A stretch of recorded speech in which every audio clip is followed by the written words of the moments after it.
अस्सलामुअलैकुम, आप देख रहे हैं PA न्यूज HD और मैं हूं आपके होस्ट सादिया बतूल। शामिल करते हैं आज की अहम खबरें। लाहौर शोबिज शख्सियात ने पाकिस्तान और भारत में जंग बंदी के फैसले का खैर मकदम करते हुए अदा किया कि वतन की हिफाजत और सलामती के लिए किसी कुर्बानी से गुरेज नहीं किया जाएगा। दोनों ममालिक की जंग बंदी के ऐलान से कबल अमरीकी सदर डोनाल्ड ट्रंप ने समाजी राब्ता की वेबसाइट एक्स पोस्ट के जरिए बताया था कि पाकिस्तान और भारत फौरी मुकम्मल जंग बंदी पर रजामंद हो गए हैं। पाकिस्तानी शोबिज शख्सियात ने सीज फायर का खैर मकदम करते हुए वाज़ेह किया कि भारत आइंदा जारियत करने की जरूरत न करे। अदाकारा सज्जल अली ने सीज फायर को मुश्किल की घड़ी में उम्मीद की किरण करार देते हुए कहा कि कुदरती तौर पर हर इंसान अपने ही मुल्क की तरफ खड़ा होता है, लेकिन जंग किसी मसले का हल नहीं। सीज फायर उम्मीद की किरण है।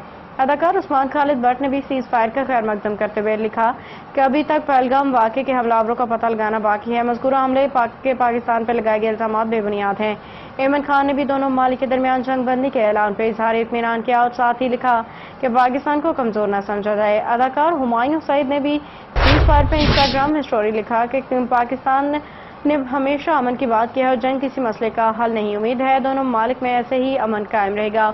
अदाकारा युमना जैदी ने भी जंग बंदी के फैसले पर इजहार इत्मीनान किया और लिखा कि हमेशा सच्चाई की जीत होती है। उन्होंने सीज फायर को पाकिस्तान की कामयाबी करार दिया है। न्यूज स्टूडियो से अब तक के लिए इतना ही। मजीद खबरों और अपडेट्स के लिए देखते रहिए PA न्यूज HD।